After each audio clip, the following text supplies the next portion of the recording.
Welcome student.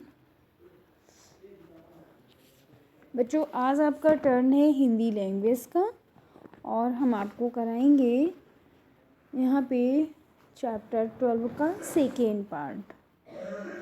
तो बच्चों, first part में हमने आपको शुद्ध अशुद्ध शब्दों को पढ़ाया था। इसमें थोड़ा सा और रह गया था शुद्ध में रुपया। जैसे रुपया को लिखेंगे तो रुपया और यहाँ शुद्ध रूप है रुपया। दवाई, दवाई शुद्ध रूप है। स्त्री, तो यहाँ इसका शुद्ध रूप है स्त्री।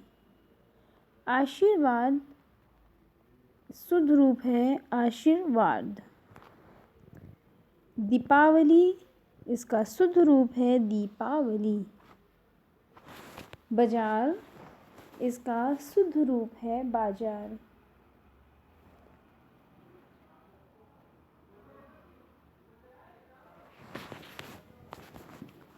तिथि, इसका शुद्ध रूप है तिथि। अमरूद, इसका शुद्ध रूप होता है अमरूद। बंदर, तो इसका शुद्ध रूप है बंदर। बीमारी, इसका शुद्ध रूप है बीमारी। प्रसन्न, इसका शुद्ध रूप होगा प्रसन्न। ओके, अब देखिए इसका आगे पार्ट।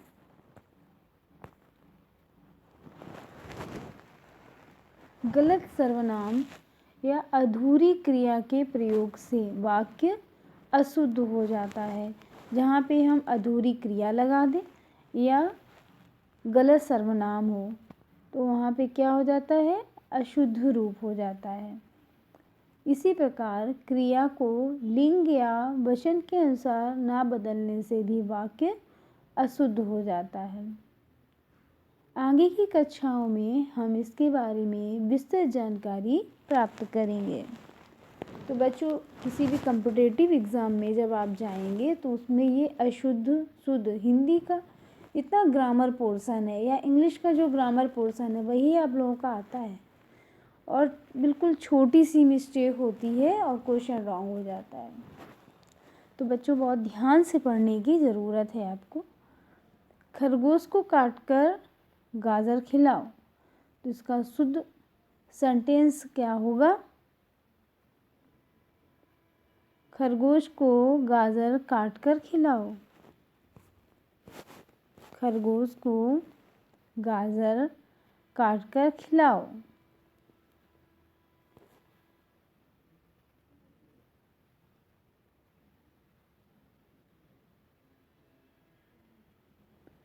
सेकेंड नंबर है चिड़िया दाना चुग रही है। इसका शुद्ध रूप होगा चिड़िया दाना चुग रही हैं। थर्ड, देखो दरवाजे पर कुछ आया है।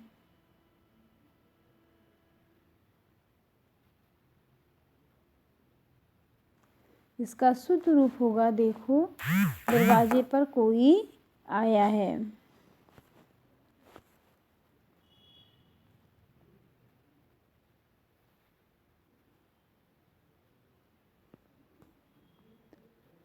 बच्चे को काटकर सेब खिलाओ।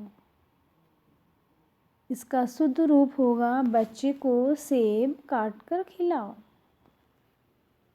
आपका कितना केला लेना है?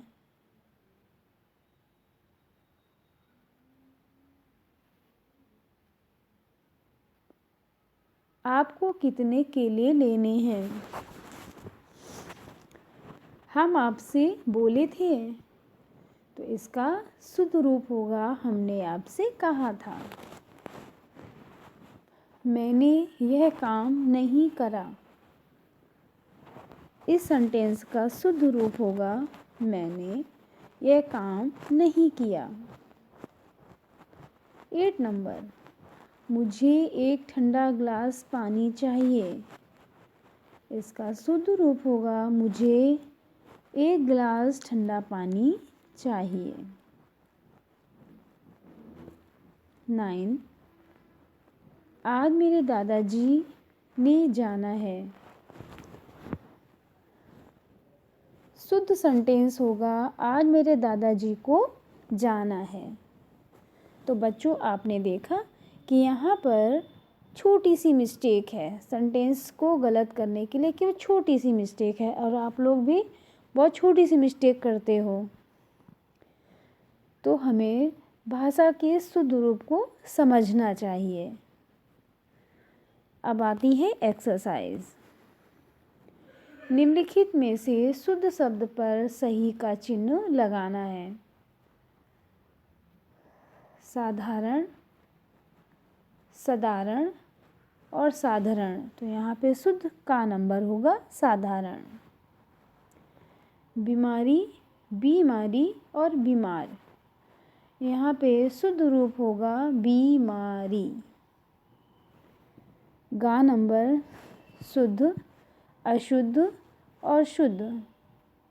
तो यहाँ पे गा नंबर क्या होगा? शुद्ध। वाक्यों के शुद्ध रूप पर सही का चिन्ह लगाना है। मैं तीसरी कक्षा में पढ़ता हूँ। मैं तीसरी कक्षा में पढ़ता हूँ। तो इसका फर्स्ट नंबर सही है, मैं तीसरी कक्षा में पढ़ता हूँ।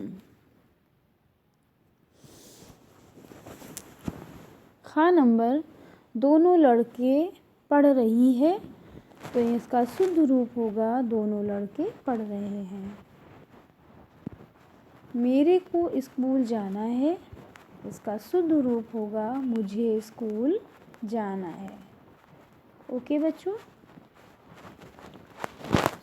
सभी बच्चे वर्क कंप्लीट करके मुझे सेंड करिए।